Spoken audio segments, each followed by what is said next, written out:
Nothing bad is happening. There's no conflict, no urgency, no visible problem.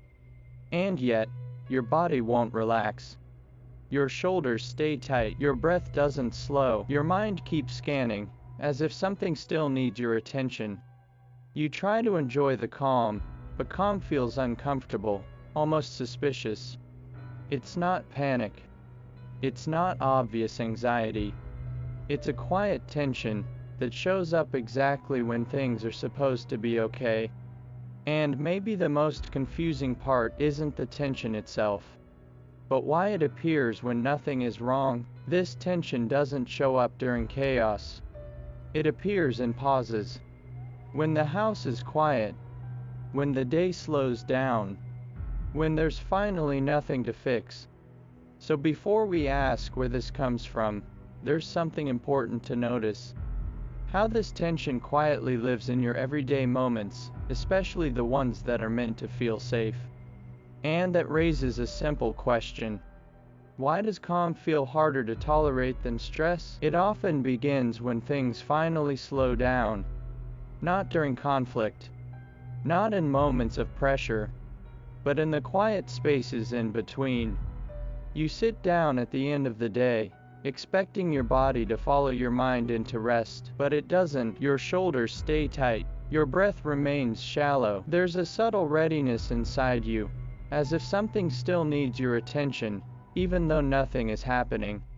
Why does your body stay awake when your life is asking it to rest? You tell yourself everything is fine. You remind yourself that there's no reason to feel tense. And somehow, that makes the discomfort sharper. As if calm itself feels suspicious. As if relaxation needs to be justified. You might notice this most at night. The house is quiet, the day is over, the noise is gone. And yet your mind keeps scanning, replaying conversations, checking invisible lists, preparing for problems that haven't arrived. Nothing is wrong. And that's exactly when something feels wrong. This tension doesn't announce itself loudly. It doesn't feel like panic. It's quieter than that. A low, constant alertness. A sense that you should be doing something, fixing something, anticipating something. Even when there's nothing to fix. You may notice how uncomfortable stillness feels. You sit down to rest, and within minutes, your hand reaches for your phone. Not because you need distraction, but because silence feels exposed, too open, too unguarded. What is it about quiet moments that makes you uneasy? Sometimes it shows up on weekends. Days that are meant to feel lighter somehow feel heavier. You finally have time, and instead of relief, there's restlessness, a subtle pressure to stay productive, to stay useful, to stay alert. You might tell yourself this is just how you are, that you're someone who likes to stay busy, someone who doesn't like wasting time, someone who prefers movement over stillness. But what if this isn't a preference? What if it's a habit your body learned long ago? You may notice how calm never fully lands. Even when you slow down, something inside you keeps listening, watching, waiting, as if relaxation might cause you to miss something important. Miss what? That question often has no clear answer, just a sensation, a tightening, a pull back into readiness. And because the tension doesn't have an obvious cause, you might turn it inward. You blame yourself. You wonder why you can't simply enjoy things the way others seem to. Why can't I relax? Why am I never fully at ease? Why does something always feel off? But maybe the better question isn't what's wrong with you. Maybe it's what your body is still preparing for. You might also notice how this pattern affects your relationships. When things are stable, you feel oddly disconnected. When there's uncertainty, distance, or emotional tension, something inside you wakes up. You feel more present, more engaged, more alive. Why does tension feel more familiar than peace? You may trust stress more than calm, productivity more than rest, alertness more than ease. And over time, this constant readiness becomes invisible. It feels normal, automatic, like the default setting of your nervous system. Until you try to stop. until you try to truly slow down. That's when the discomfort becomes impossible to ignore. You might feel a vague sense of danger, not a specific threat, just the feeling that lowering your guard isn't safe, that being relaxed is risky. Risky how? You may not know, just that something inside you resists letting go. So you stay on, not because you want to, but because being off doesn't feel safe. And if this tension appears automatically, without effort, without choice, then it didn't start here. So the question that quietly opens the next part of this story is this: when did staying alert first become necessary? If staying alert feels automatic, if your body does it without asking, then it learned this language somewhere. Not all patterns begin with something dramatic. Not all adaptations are born from obvious trauma. Sometimes, what shapes us most is what was quietly required. You may not remember a single moment when you decided to stay tense. There was no conscious choice, no clear turning point, just a gradual adjustment, a way of being that made sense in the environment you were in. An environment where calm wasn't guaranteed, where predictability was fragile, where attention meant safety. For many people, this pattern begins early, not because something terrible happened, but because something subtle was missing. Consistency.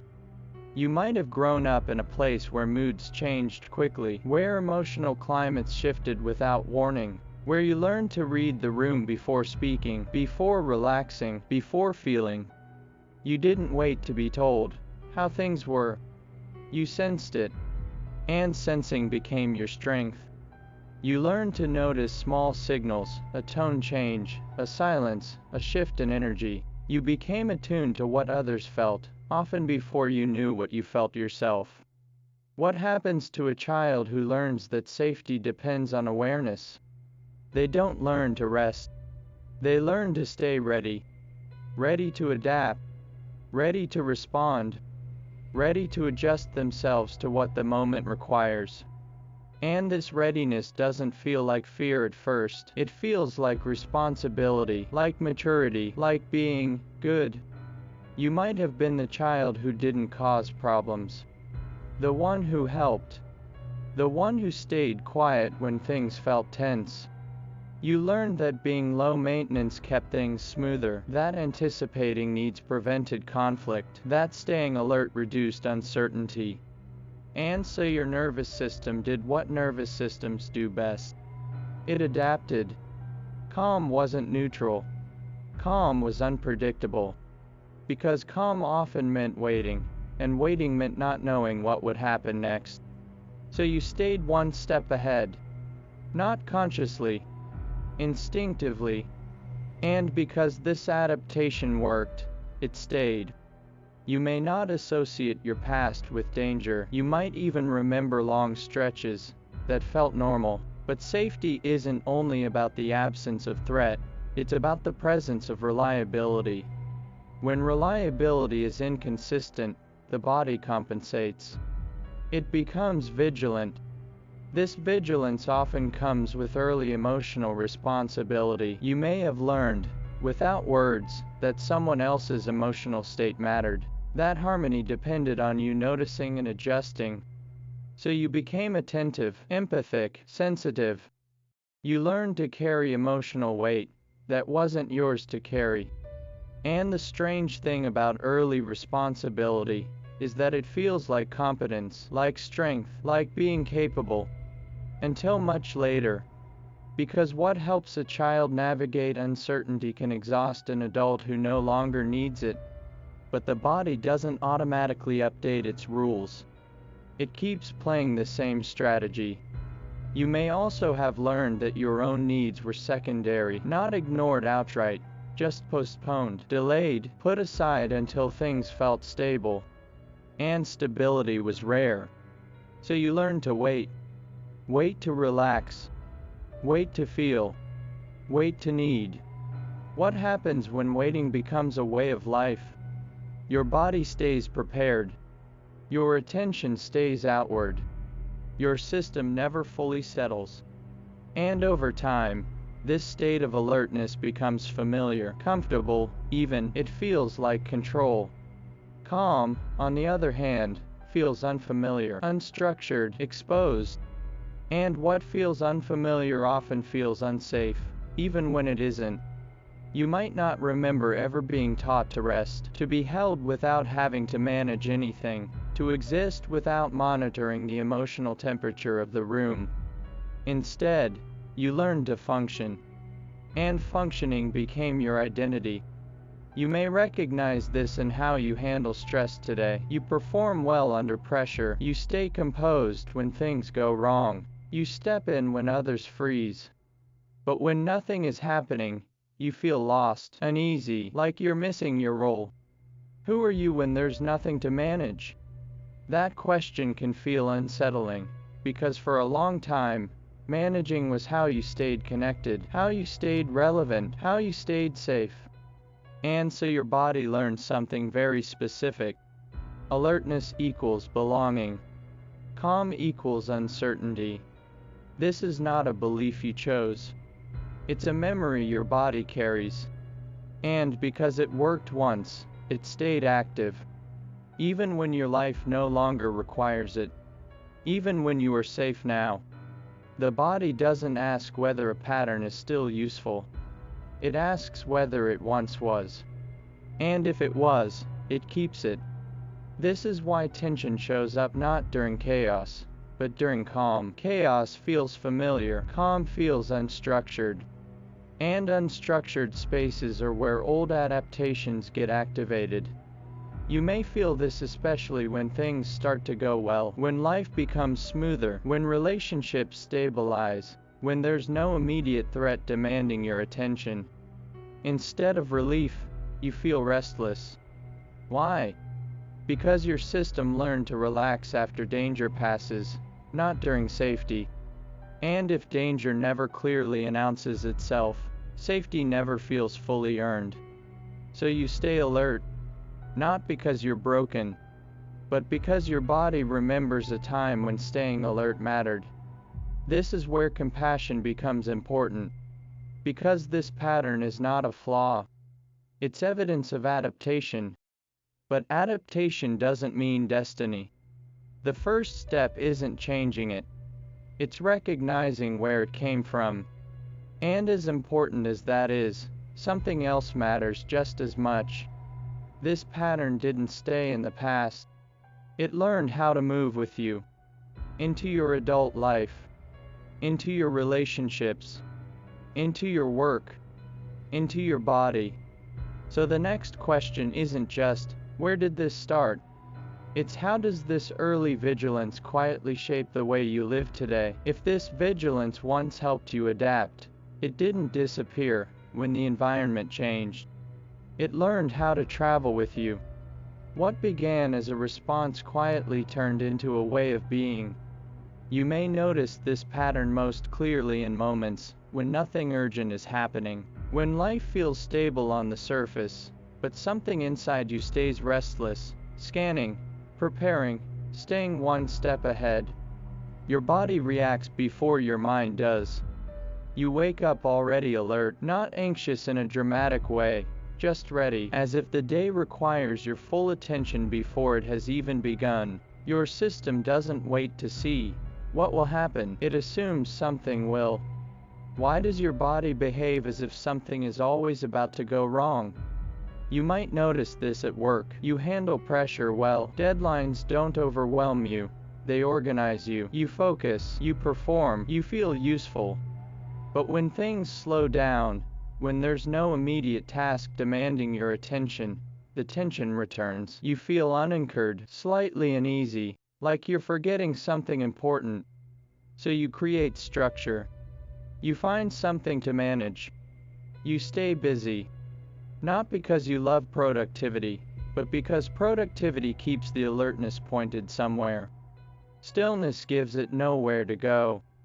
You may also notice this pattern in how you relate to others. You are attuned to shifts in tone, distance, and mood. You sense changes before they are spoken. You pick up on what's unsaid. This sensitivity often gets labeled as empathy, and sometimes it is, but beneath it, there's also vigilance. You're not just caring. You're monitoring. Monitoring connection. Monitoring safety. Monitoring whether something is about to change. And when someone pulls away, becomes inconsistent, or emotionally unavailable, something familiar activates inside you. You feel more awake, more engaged, more present. Why does distance wake you up more than closeness? Consistency, on the other hand, can feel strangely dull, not because it lacks value, but because it doesn't trigger the system you learned to trust.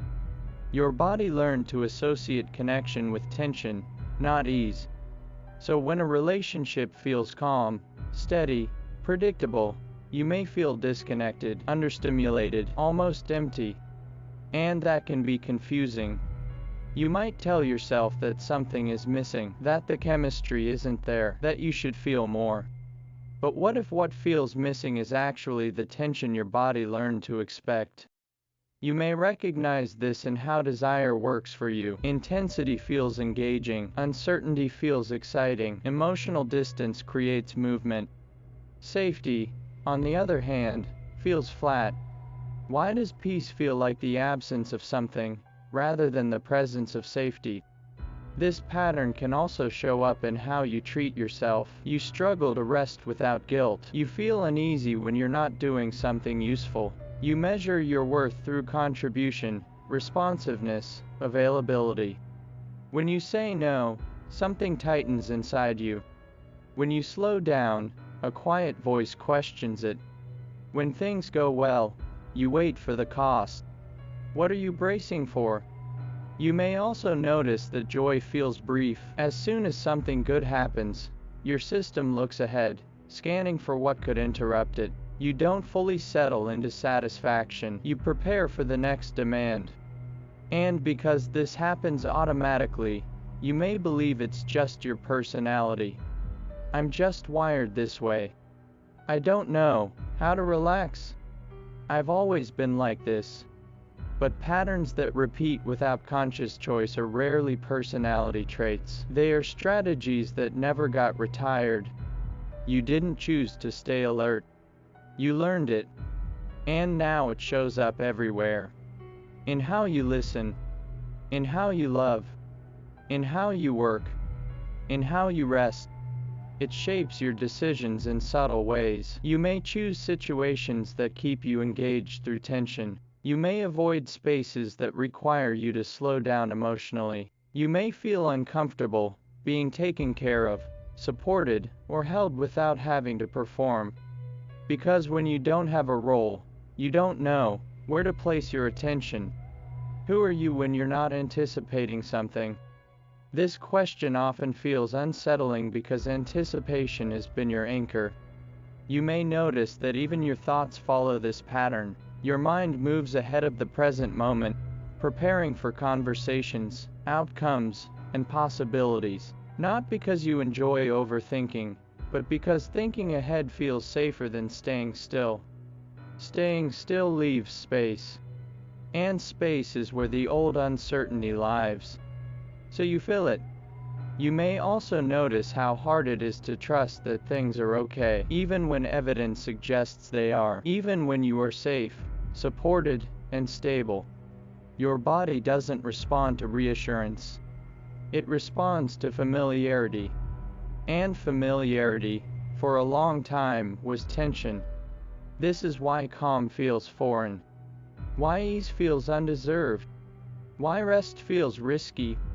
Not because you don't want peace, but because peace doesn't activate the system you relied on.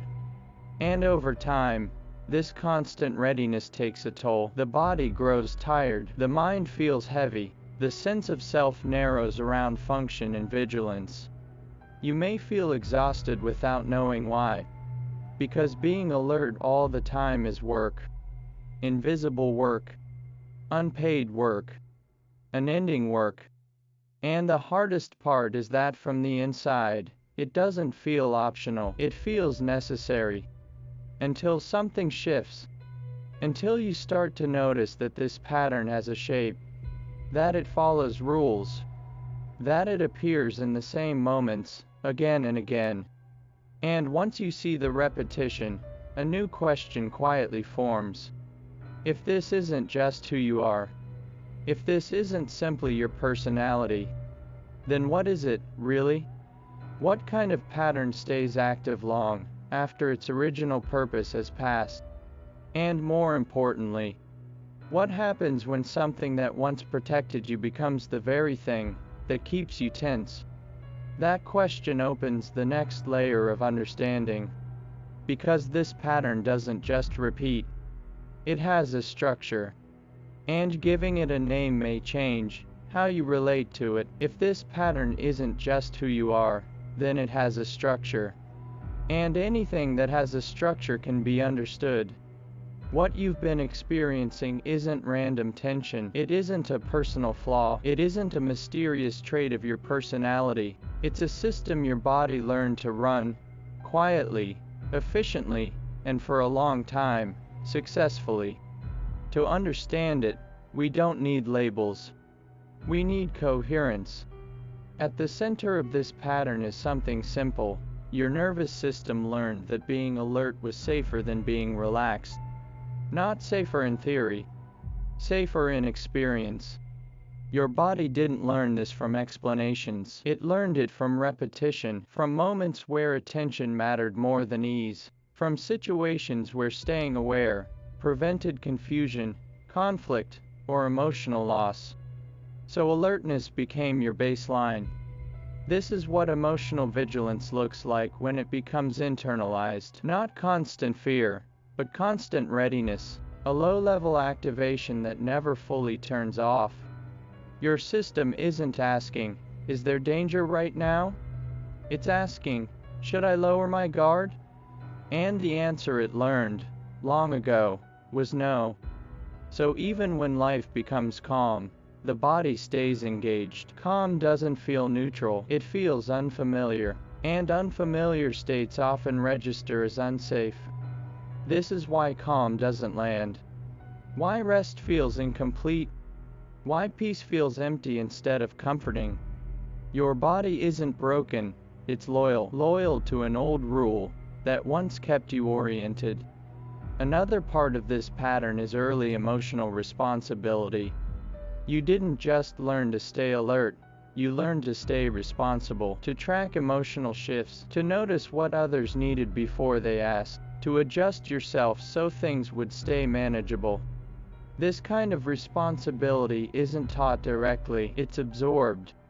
You sense that your presence matters, that your attention stabilizes things, that your role is to prevent disruption. So your system links value to vigilance. Being aware feels useful. Being responsive feels necessary. Being needed feels grounding. And over time, this becomes internal. Even when no one is asking anything of you, something inside keeps demanding readiness. This is where guilt enters the picture. Not loud guilt, not obvious shame, but a quiet pressure that appears when you try to rest, when you slow down, when you choose yourself. It's the feeling that you should be doing something else, that easing up is irresponsible, that comfort is undeserved. This pressure doesn't come from the outside anymore. It lives inside. It speaks in subtle ways. You should be more productive. You could be doing more. Don't get too comfortable. This voice doesn't feel cruel. It feels familiar. And familiarity gives it authority. This is how an internal demand replaces an external one. The environment may have changed, but the rules stayed. Stay alert. Stay useful. Don't disengage. And because this rule once helped you stay connected, abandoning it feels risky. Who are you without vigilance? Who are you without responsibility? This question can feel threatening because your sense of self grew around function. You became someone who notices, someone who manages, someone who holds things together. And identities built around function don't know how to rest. This is why ease feels disorienting. Why slowing down can feel like losing your place. Your system doesn't experience calm as relief, it experiences it as a loss of structure. Structure, for a long time, came from tension. Another important piece of this pattern is how the body confuses activation with aliveness. Because alertness kept you engaged, tension became associated with presence, with meaning, with connection. So when tension fades, something else fades with it. Energy, focus, a sense of being real. And calm, instead of feeling nourishing, feels flat, almost empty. This isn't because calm lacks value, it's because calm doesn't stimulate the system you learn to rely on. Your body doesn't recognize calm as engagement. It recognizes it as absence. Absence of signals. Absence of direction. Absence of a role. And in that absence, old uncertainty rises. So the system reactivates. Not to harm you, to orient you. This is why the pattern keeps repeating, not because you haven't understood it, but because understanding alone doesn't deactivate a nervous system strategy. The body keeps running what once worked, especially when the alternative feels undefined. This is also why you may feel conflicted about change. Part of you wants rest, ease, safety. Another part resists letting go of vigilance, because vigilance is how you stayed intact. Both parts make sense. There's no enemy here. Only a system that hasn't been updated. And updates don't happen through force. They happen through recognition. Through seeing that what once protected you now constrains you. Through realizing that alertness is no longer the price of belonging. But that realization brings something else. Tenderness. Because once you see the logic of this pattern, self-judgment becomes harder to sustain. It becomes clear that you weren't failing at relaxation. You were honoring an old rule. And when you honor something for a long time, releasing it can feel like betrayal. Betrayal of who you had to be. Of what kept you safe. Of the version of you that survived by staying ready. So the goal isn't to erase this pattern. It's to change your relationship with it. To notice when alertness arises without immediately obeying it. To recognize the voice of responsibility without letting it run everything. But before that can happen, something else is needed. Permission. Permission to be gentle with a system that worked very hard for you. Permission to slow down without proving it's justified. Permission to exist without constantly managing something. And this is where the conversation shifts. Because once you understand the pattern, the question is no longer, what is this? The question becomes, how do you live with this knowledge, without turning it into another demand? How do you meet this vigilance with care instead of resistance? How do you stay with yourself when the alertness softens, without rushing to replace it? That question doesn't ask for effort. It asks for a different kind of presence. And that presence is what the final part of this conversation is about. Once you see this pattern clearly, something begins to shift. Not because the tension disappears. Not because your body suddenly knows how to relax. But because the story changes. What once felt like a personal flaw starts to feel like a response. What once felt like failure starts to feel like memory. And memory deserves care. You may notice that simply understanding this pattern brings a quiet sense of relief. Not relief in the form of calm, but relief in the form of permission. Permission to stop fighting yourself for reactions you didn't choose. You didn't invent this vigilance. You inherited it from experience. And seeing that changes how you relate to it. Instead of asking, why can't I relax? The question softens into, what is my body trying to protect right now? That question doesn't demand an answer. It creates space. And space is something your system hasn't had much practice with.